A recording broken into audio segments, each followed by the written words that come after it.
Assalamualaikum warahmatullahi wabarakatuh. Innal hamdalillah nahmaduhu wa nasta'inuhu wa nastaghfiruh wa na'udzu billahi min sururi anfusina wa sayyiati a'malina. May yahdihillahu fala mudilla lahu wa may yudlil fala hadiya lahu. Wa asyhadu an la ilaha illallah wahdahu la syarika lah wa asyhadu anna Muhammadan abduhu wa rasuluh. Amma ba'd. Para hadirin jamaah penuntut ilmu yang sangat dimuliakan oleh Allah Subhanahu wa taala,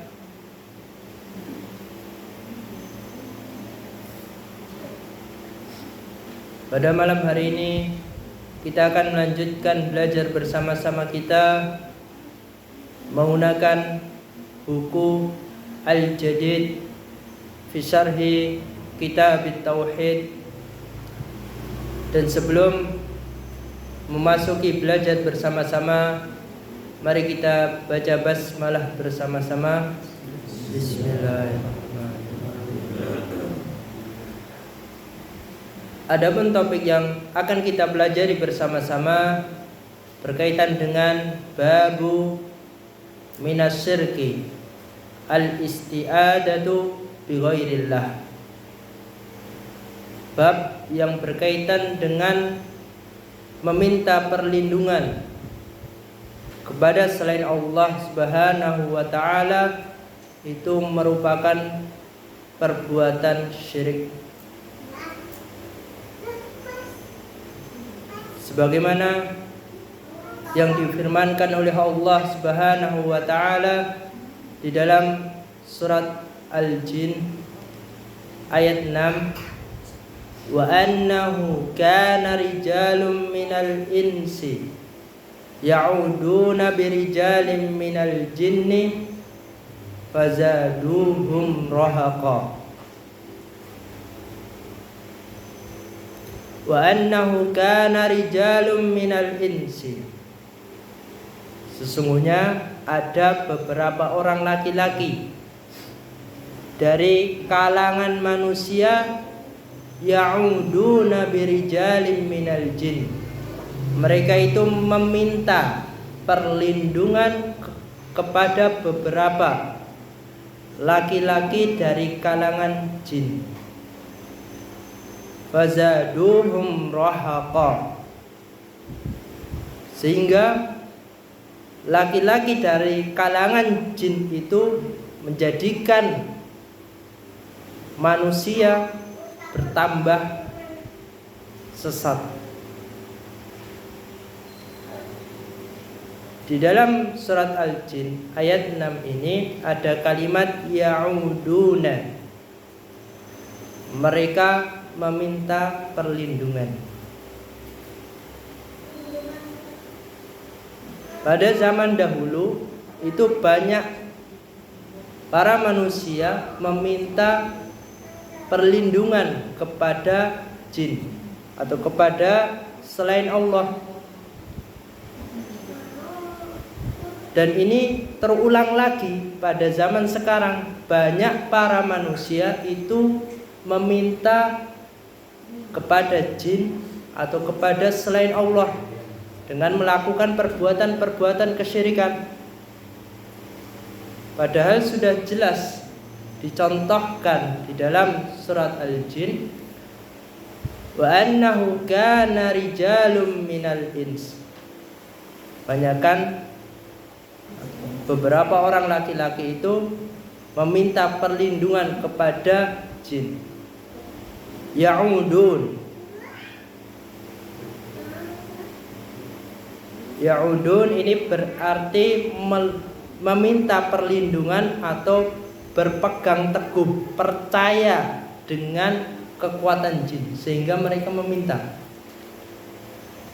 Dan kebanyakan orang-orang yang melakukan perbuatan kesyirikan yang menyembah kepada jin atau yang lainnya, fazaduhum rahaqa, maka dia tambah tersesat lagi. Maka jangan aneh ketika menjalani kehidupan kita melihat orang-orang yang menyembah kepada selain Allah melakukan perbuatan kesyirikan. Ada yang menyembah kuburan, ada yang menyembah pohon, ada yang menyembelih kambing buat orang meninggal, atau perbuatan-perbuatan kesyirikan. Karena mereka termasuk orang yang disesatkan. Fazaduhum rahaqa.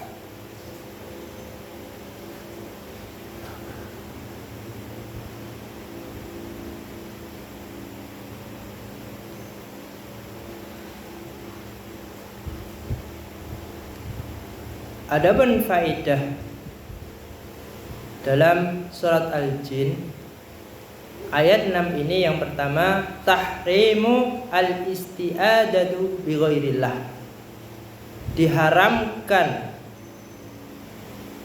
bagi kita semuanya meminta perlindungan kepada selain Allah.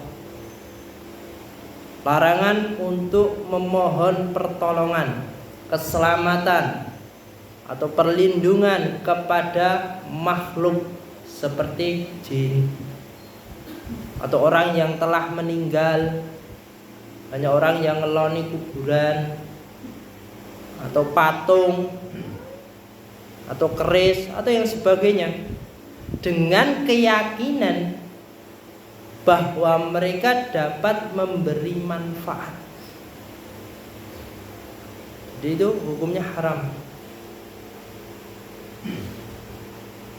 Dan orang-orang yang melakukan kesyirikan itu sulit tobatnya, karena pintu hidayah ditutup. Dia mengamalkan perbuatan kesyirikan itu seolah-olah dia melakukan perbuatan ketaatan. Ada sebagian yang mengaku Islam itu pakaiannya Islami banget, bawa tasbih besar, pakai jubah warna putih, serba putih semuanya, tapi sering ke kuburan, minta-minta ke kuburan, membawa tasbih besar, melakukan sholawat yang diiringi dengan musik. Jadi penampilan itu tidak bisa menjamin. Akan tetapi penampilan itu sebagai cermin juga. Jadi penampilan itu penting, tapi jangan tertipu dengan penampilan. Karena ada orang yang penampilannya, dohirnya itu seolah-olah bersih, tapi dia termasuk pelaku perbuatan kesyirikan yang sangat parah. Faedah yang kedua, anna man iltaja ila Allah khaddalahu. Anna man iltaja, sesungguhnya barang siapa yang berlindung kepada Allah, khaddalahu, maka Allah itu akan melindunginya dan juga tidak membiarkan terlantar. Sebagaimana janji Allah Subhanahu wa taala di dalam surat At-Talaq ayat 3. Wa yarzuqhu min haitsu la yahtasib.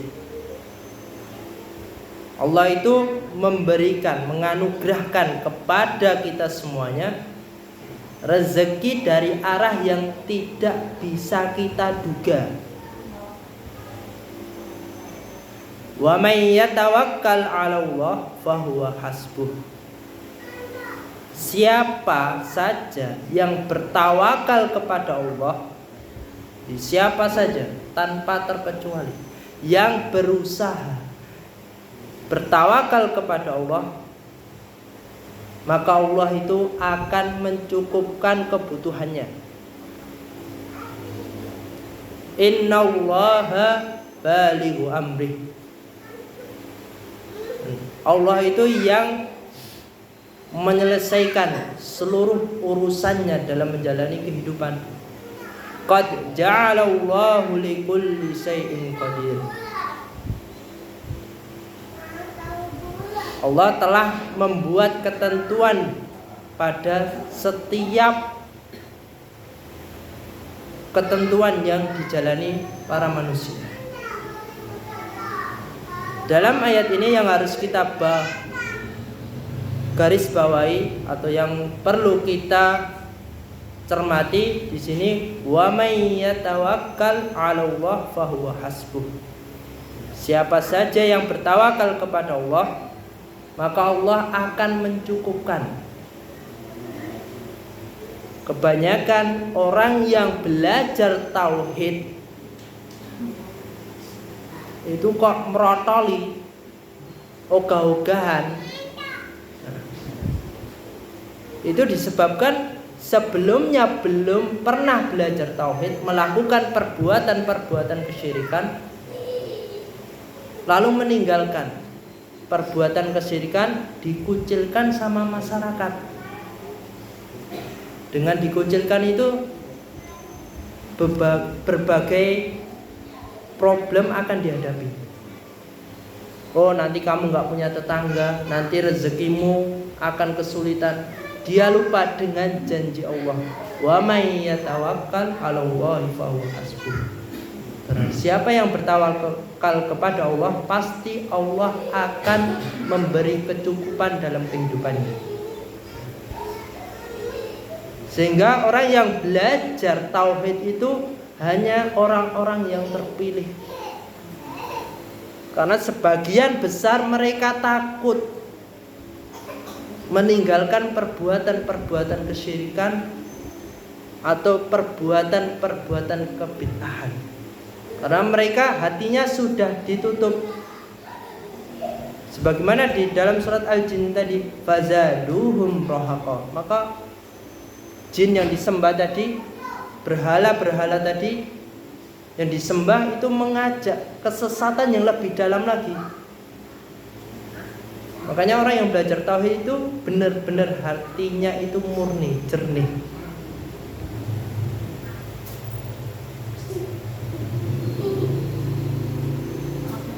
Faedah yang ketiga, isbatu wujudil jin wa anna fihim rijalan wa nisaan.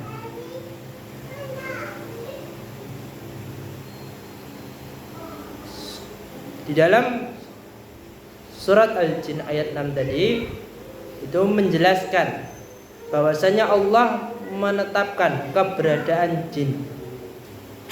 Dan jin di sini juga terbagi menjadi dua, rijalan wa nisa. Ada jin yang laki-laki dan jin yang perempuan. Contoh lainnya di dalam surat Ar-Rahman ayat 56. Fihinna qasiratut tarfi. Di dalamnya itu ada bidadari yang membatasi qasiratu, pandangan. Dan bidadari ini tidak pernah disentuh insun qablahum, baik itu manusia sebelum mereka, wala jan, begitu pula tidak disentuh oleh jin. Di dalam surat Ar-Rahman ini yang perlu kita garis bawahi, al-insun qablahum wala jan. Itu menunjukkan keberadaan manusia dan jin. Manusia terbagi menjadi dua, laki-laki dan perempuan. Begitu pula jin. Jin itu ada laki-laki dan perempuan.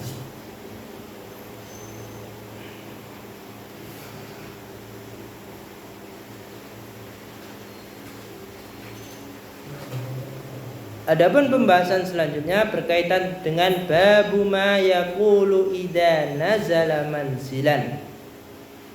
Pembahasan terkait doa ketika menetap atau berkunjung di suatu tempat yang baru. Jika kita melakukan wisata ke tempat pantai atau gunung, itu suatu tempat yang baru, maka kita diajarkan dalam hadis Nabi sallallahu alaihi wasallam an Haulata binti Hakimin, dari Haulah binti Hakim, semoga Allah meridainya, qalat, berkata, sami'tu Rasulullah sallallahu alaihi wasallam, aku ini mendengar Rasulullah sallallahu alaihi wasallam bersabda, man nazala manzilan, siapa saja yang singgah di suatu tempat yang baru,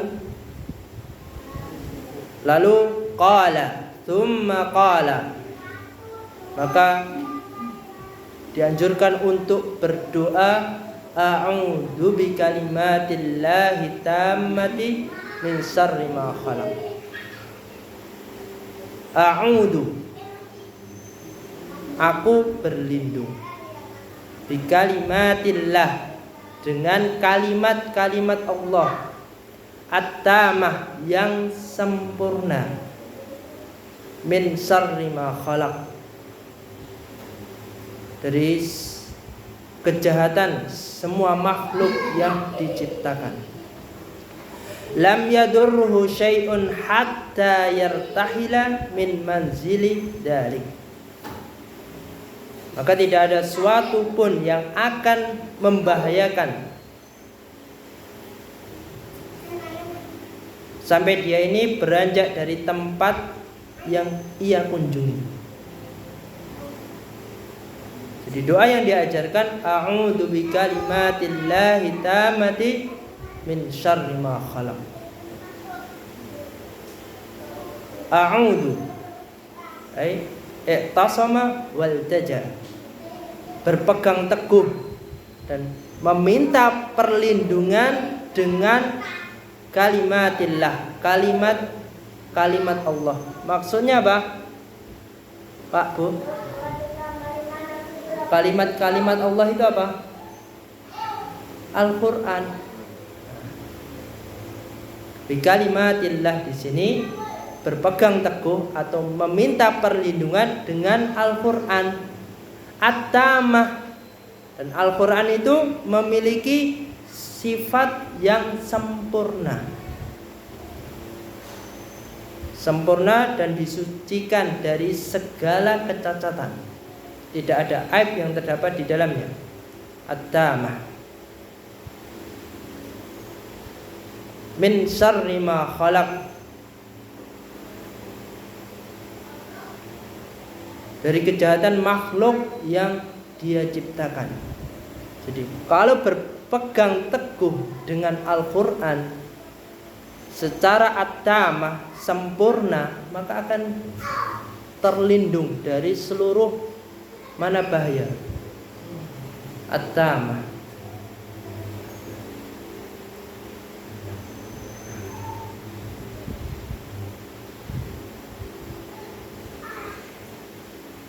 As-sarhul ijmali, penjelasan umum hadis ini, yuhbiruna Khawlah binti Hakim, ini mengabarkan kepada kita bahwa Nabi sallallahu alaihi wasallam telah menetapkan suatu hukum, dan hukumnya ini sunnah bagi umat Islam untuk berdoa, meminta perlindungan.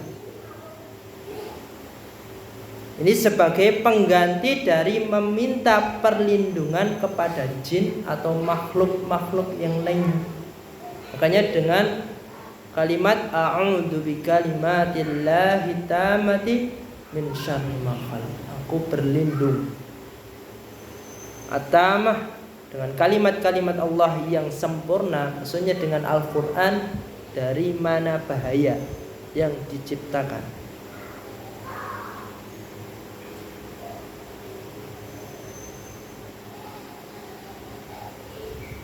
wa akhbara anna man ista'ada wa qasama bi kalimatillahil kamilah munazzahatun.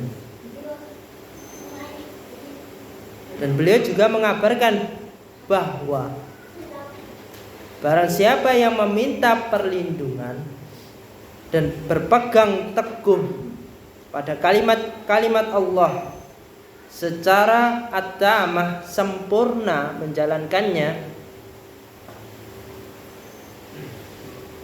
maka Allah akan menjamin keselamatannya di dunia dan di akhirat.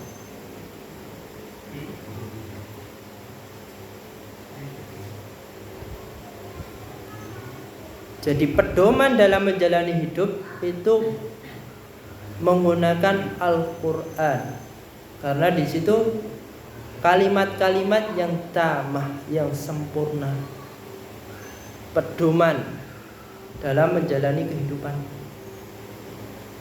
Karena sebagian manusia itu lebih mengutamakan akalnya daripada menggunakan dasar Al-Qur'annya, mengutamakan hawa nafsunya, sehingga hidupnya nggak karu-karuan. Banyak yang mengaku Islam, tapi dalam setiap harinya dia nggak menyempatkan membaca Al-Quran walaupun satu ayat beserta artinya. Padahal KTP-nya Islam. Seharusnya Muslim yang sejati, dia menyadari, oh iya, saya ini beragama Islam, pedoman saya Al-Quran. Maka dia akan menyempatkan di setiap harinya minimal itu membaca satu ayat beserta artinya, dipahami dan diamalkan. Maka hidupnya akan teratur. Karena kebanyakan orang Islam itu tidak membaca Al-Quran, cuma mengakui saja, sebatas mengakui. Oh iya, Al-Quran itu pedoman.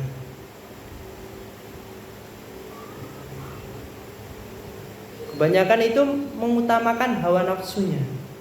Itu kesalahan yang sangat besar.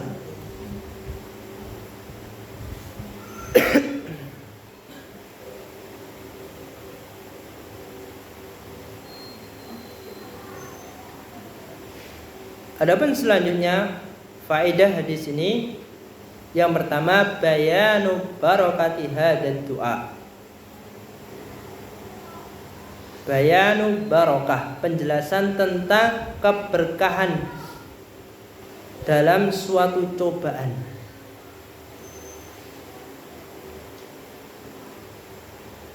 Ini menunjukkan setiap manusia itu pasti diberi ujian oleh Allah. Walaupun itu ujiannya kadang terasa berat, akan tetapi ujian yang diberikan oleh Allah itu mengandung suatu kebaikan, suatu hikmah, dan suatu pahala bagi orang yang sabar. Kalau diberi ujian, dia bisa mengambil suatu kebaikan, hikmah, dan sabar dalam menghadapinya. Itu berarti kualitas imannya terhadap takdir Allah, baik itu takdir yang baik maupun takdir yang buruk, itu imannya benar-benar berkualitas. Nilai tauhidnya tertanam benar-benar dalam hidupnya.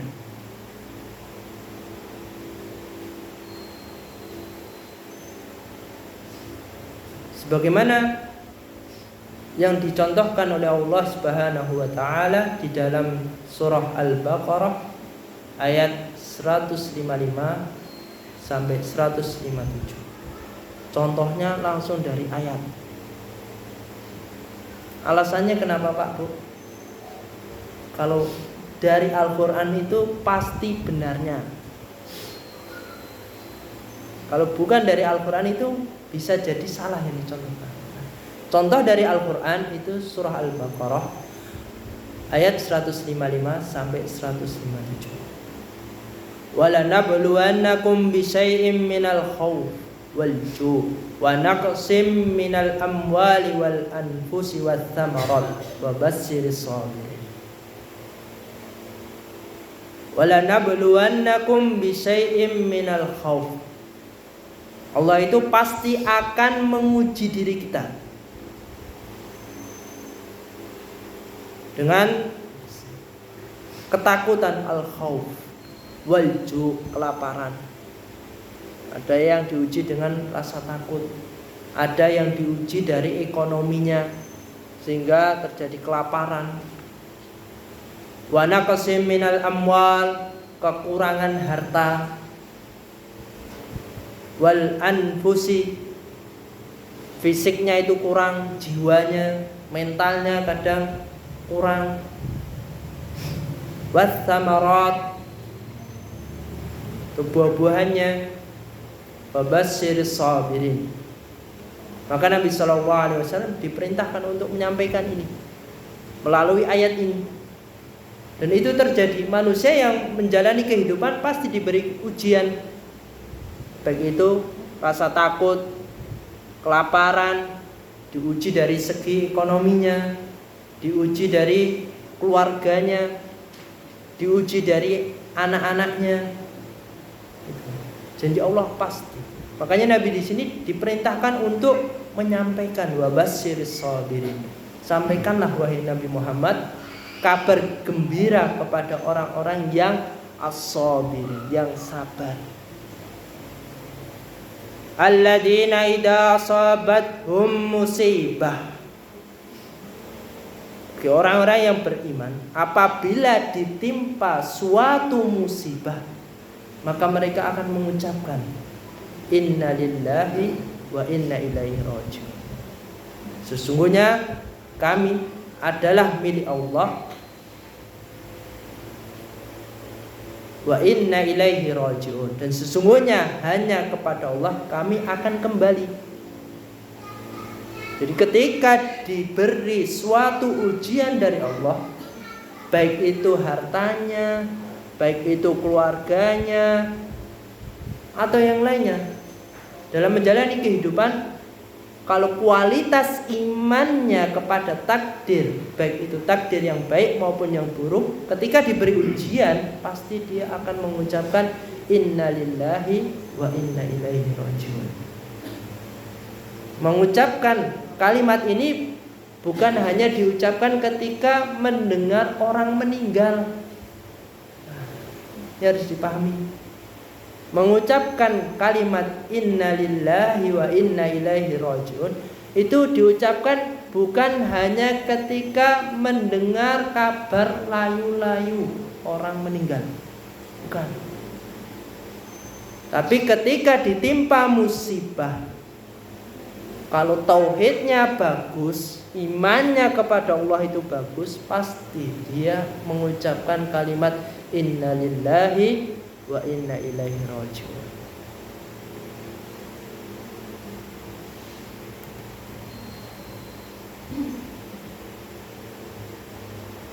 Ulaika alaihim salawatum min rabbihim wa rahmah. Mereka itulah yang memperoleh ampunan dan rahmat dari Allah, min rabbihim wa rahmah. Wa ulaika humul muhtadun. Dan merekalah orang-orang yang mendapatkan petunjuk, orang-orang yang mendapatkan hidayah. Jadi seorang muslim yang sejati yang mendapatkan hidayah ketika diberi ujian, dia bersabar. Oh iya, saya ini baru diuji keimanan kepada takdir Allah, baik itu yang baik maupun yang buruk. Kadang kita diberi kenikmatan, kita lalai dengan Allah, sehingga diberi ujian takdir yang kurang baik, sehingga kita mengingat Allah. Jadi muslim yang sejati dalam menghadapi suatu takdir itu dengan sabar, diberi kebaikan mengucapkan alhamdulillah. Jika diberi yang kurang baik, maka itu mengucapkan apa Pak Bu? Innalillahi wa inna ilaihi raji'un. Faedah yang kedua, annal Qur'an munazzalun ghairu makhluk. Bahwa Al-Qur'an itu wahyu yang diturunkan oleh Allah kepada Nabi Muhammad. Ghairu makhluk. Al-Qur'an itu bukan makhluk, tapi kalamullah, kalimat-kalimat Allah. Makanya dalam surah Al-Jin tadi bi kalimatillahi tamah, kalimat-kalimat Allah yang sempurna. Karena sebagian ada yang memahami Al-Quran itu makhluk, padahal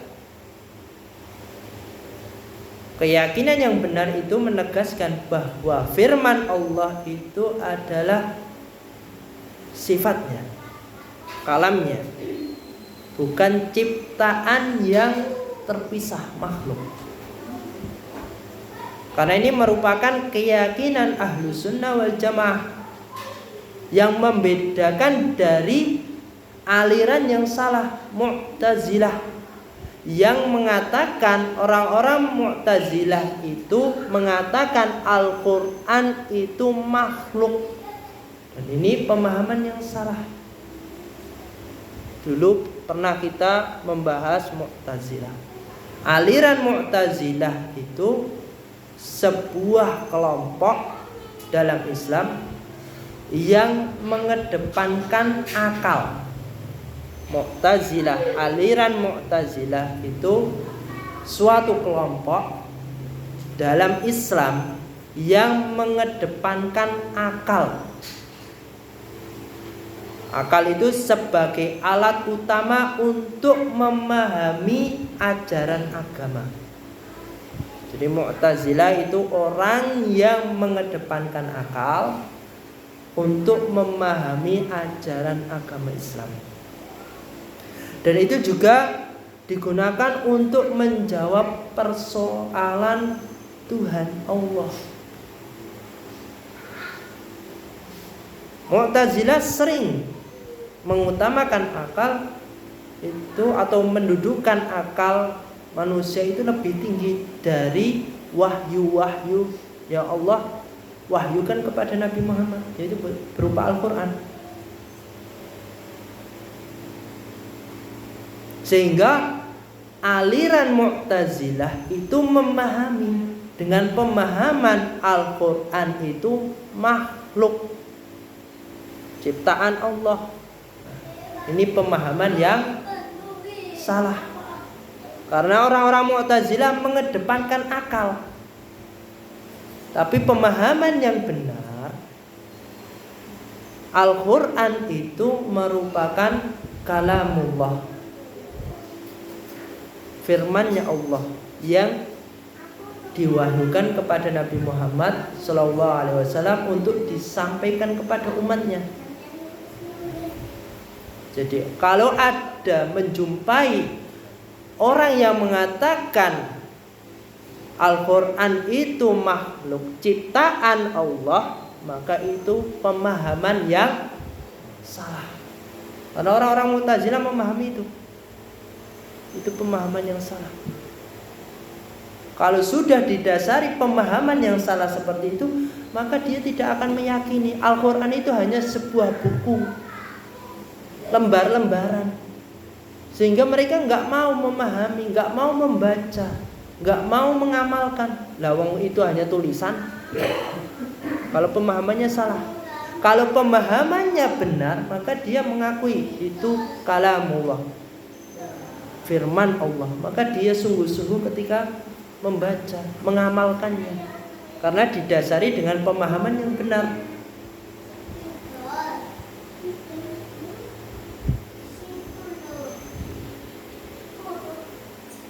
Sebagaimana yang difirmankan oleh Allah Subhanahu wa taala di dalam surah Al-Hijr ayat 9, inna nahnu nazzalna dzikra wa inna lahu lahafidun. Inna nahnu nazzalna dzikra, sesungguhnya kamilah, maksudnya Allah yang menurunkan Al-Qur'an, wa inna lahu lahafidun, dan Allah yang memelihara Al-Qur'an itu menunjukkan yang menurunkan Allah kepada Nabi Muhammad berupa kalamullah, bukan ciptaan, bukan makhluk.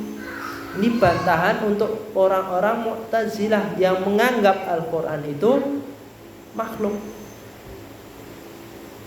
Sudah jelas di dalam Al-Quran, tapi orang-orang Mu'tazilah menganggap Al-Quran itu makhluk, padahal itu kalamullah.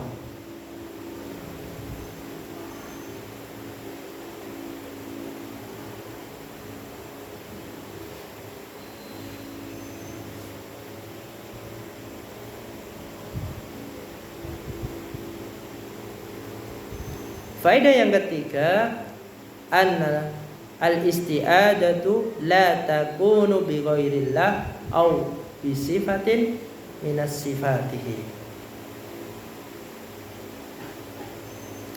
Bahwa meminta perlindungan al-isti'adah itu tidak boleh ditujukan kepada selain Allah.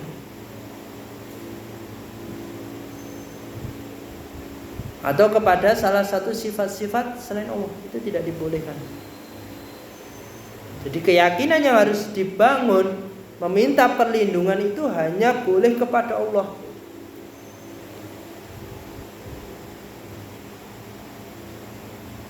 Karena suatu ibadah meminta perlindungan atau pertolongan itu hanya dipanjatkan kepada Allah. Meminta perlindungan kepada jin,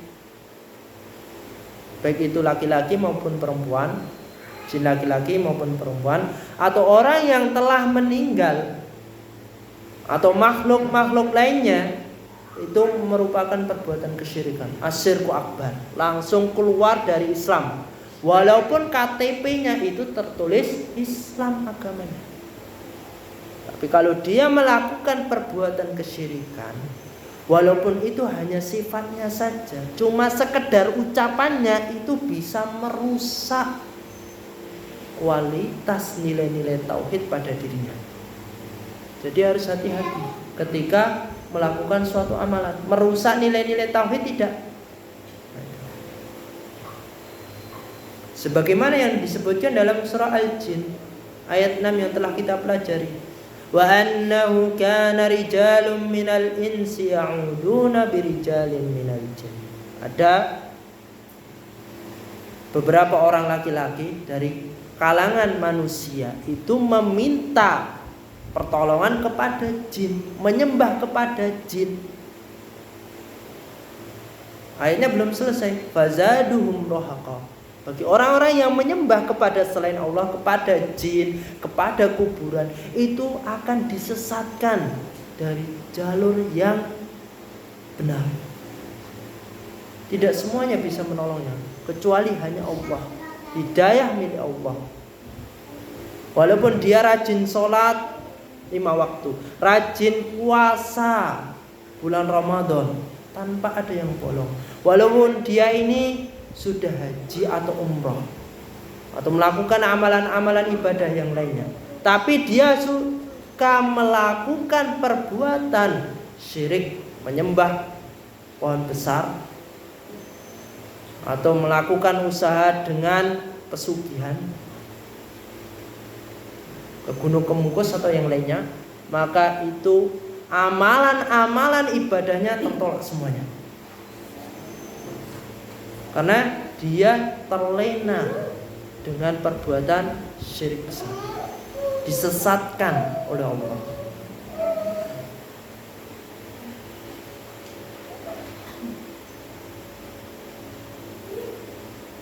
Faedah yang keempat, bayanu kaifiyati al-isti'adatul masru'ah.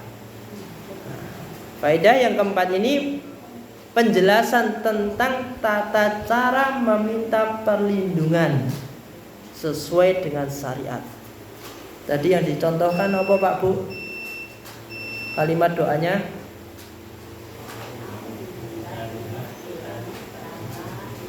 ya, a'udzu bikalimatillahi tammati min syarri ma khalaq. Faedah yang terakhir, bayanu sumulil Quran wa kamalihi, penjelasan tentang kesempurnaan dan kamal, kelengkapan Al-Quran, sebagaimana yang difirmankan oleh Allah di dalam surat An-Nahl ayat 89. Wa yawma nab'atsu fi kulli ummatin syahidan 'alaihim min anfusihim faji'na bika syahida 'ala haula. Ingatlah hari ketika kami menghadirkan seorang saksi Rasul kepada setiap umat dari kalangan mereka sendiri. Waji'na bika syahidan 'ala haula. Dan Allah itu mendatangkan dari kalangan manusia itu Nabi Muhammad menjadi saksi. Wa nazzalna 'alaikal kitab, dan Allah itu menurunkan Al-Qur'an kepada Nabi Muhammad untuk disampaikan kepada umatnya. Tibyanan likulli syai', untuk menjelaskan segala sesuatu sebagai hudan, petunjuk. Petunjuk itu Al-Qur'an. Wa rahmah, rahmat, wa busra lil mu'minin, dan itu merupakan kabar gembira bagi orang-orang muslim. Jadi Al-Qur'an itu sebagai petunjuk, rahmat, kabar gembira, karena itu merupakan, Al-Qur'an itu merupakan isi kehidupan seorang muslim. Contoh yang paling bagus itu ya dari Al-Qur'an. Petunjuk, pegangan itu yang paling bagus, yang harus kita benar-benar pegang itu dari Al-Qur'anul Karim. Alhamdulillah. Sebelum ditutup Pak Bu, Bapak-bapak, nah, pertanyaan buat Bapak-bapak. Doa yang disyariatkan ketika kita mampir ke tempat yang baru itu mengucapkan doa apa Pak?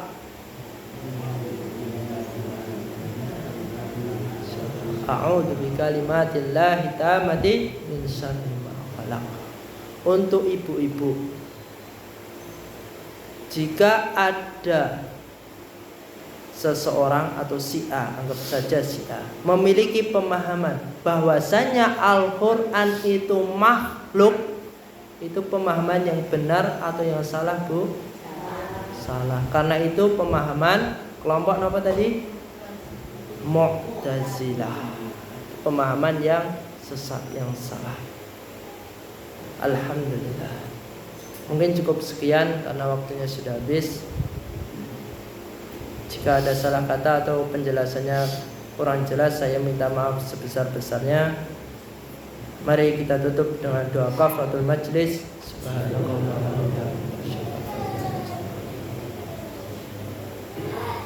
Assalamualaikum warahmatullahi wabarakatuh.